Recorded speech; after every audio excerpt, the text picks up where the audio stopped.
আওয়ামী লীগ নেতা ডক্টর হাসান মাহমুদের সাম্প্রতিক এক সাক্ষাৎকার ঘিরে নতুন করে আলোচনা শুরু হয়েছে। সাংবাদিক মাসুদা ভাট্টির সঙ্গে একান্ত আলাপে তিনি যেভাবে নিজেকে উপস্থাপন করেছেন তা অনেকের কাছেই বিস্ময়কর মনে হয়েছে। দেশের রাজনীতিতে যখন অনিশ্চয়তা, চাপ এবং সংঘাত স্পষ্ট, তখন তার আচরণে ছিল এক ধরনের স্বস্তি ও নির্ভার ভাব। কথাবার্তায়ও তেমন কোনো উদ্বেগের ছাপ দেখা যায়নি, বরং পুরো সময় জুড়ে তাকে হাসি খুশি এবং আত্মবিশ্বাসী মনে হয়েছে। অনেকেই এটিকে দীর্ঘদিন ক্ষমতার রাজনীতিতে থাকার পর এক ধরনের সেটেলড অবস্থান হিসাবে ব্যাখ্যা করছেন, কারণ এই হাসান মাহমুদই বিরোধী দলের প্রতি সবচেয়ে বেশি কুরুচিপূর্ণ বক্তব্য দিয়েছেন ক্ষমতায় থাকা অবস্থায়।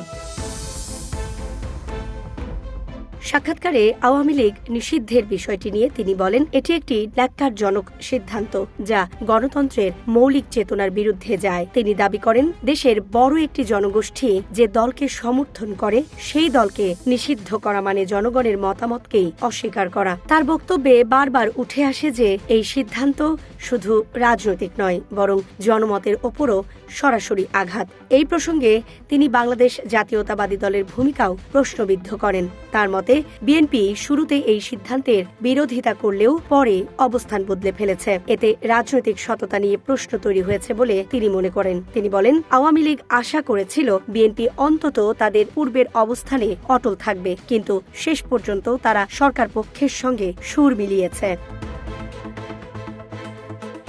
তবে তার বক্তব্যের একটি বড় সমালোচনার জায়গা তৈরি হয়েছে পরিসংখ্যান ও তথ্য ব্যবহারের ক্ষেত্রে। সাক্ষাৎকারে তিনি জনসমর্থনের হার, দারিদ্র্যের পরিমাণ কিংবা অর্থনৈতিক বিভিন্ন সূচক নিয়ে কথা বললেও সেগুলোর নির্দিষ্ট বা যাচাইযোগ্য তথ্য দেননি। ফলে অনেকেই তার বক্তব্যকে রাজনৈতিকভাবে প্রভাবিত এবং তথ্যগতভাবে দুর্বল মনে করছেন।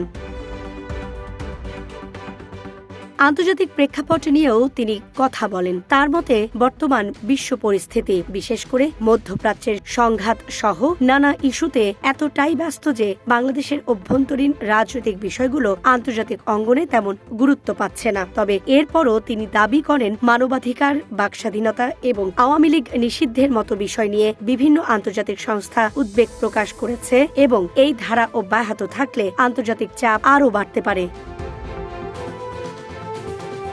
রাজনৈতিক সংকট থেকে উত্তরণের পথ হিসাবে তিনি সংলাপের ওপর জোর দেন। তার বক্তব্যে স্পষ্ট, তিনি এখনো আলোচনার মাধ্যমে সমাধান সম্ভব বলে বিশ্বাস করেন। তবে বর্তমান পরিস্থিতিতে আওয়ামী লীগের কার্যক্রম নিষিদ্ধ থাকায় সংলাপ শুরু করার উদ্যোগ বিএনপিকে নিতে হবে বলে তিনি মনে করেন। একই সঙ্গে তিনি অভিযোগ করেন, বিএনপিকে যারা বর্তমান পথে পরিচালিত করছে তারা দলটির জন্য ইতিবাচক কিছু বয়ে আনছে না, বরং দীর্ঘমেয়াদে দলটির ক্ষতি করছে।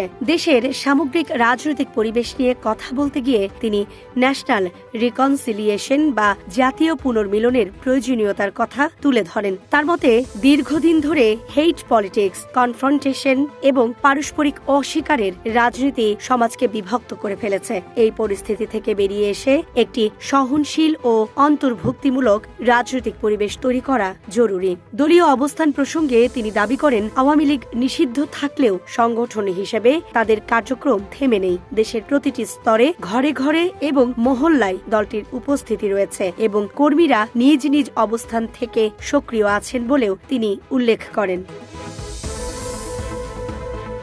তবে এই সাক্ষাৎকার ঘিরে বিতর্কও কম নয়। রাজনৈতিক মহলের একটি অংশ মনে করছেন, ডক্টর হাসান মাহমুদের এই নরম ভাষা এবং বিএনপি প্রসঙ্গে তুলনামূলক সহনশীল মন্তব্যের পেছনে কৌশলগত বা ব্যক্তিগত উদ্দেশ্য থাকতে পারে। আওয়ামী লীগের ভেতর থেকেই কেউ কেউ অভিযোগ তুলছেন, তিনি হয়তো ভবিষ্যতের কোনো সুবিধা বা অবস্থান বিবেচনা করেই এমন অবস্থান নিচ্ছেন।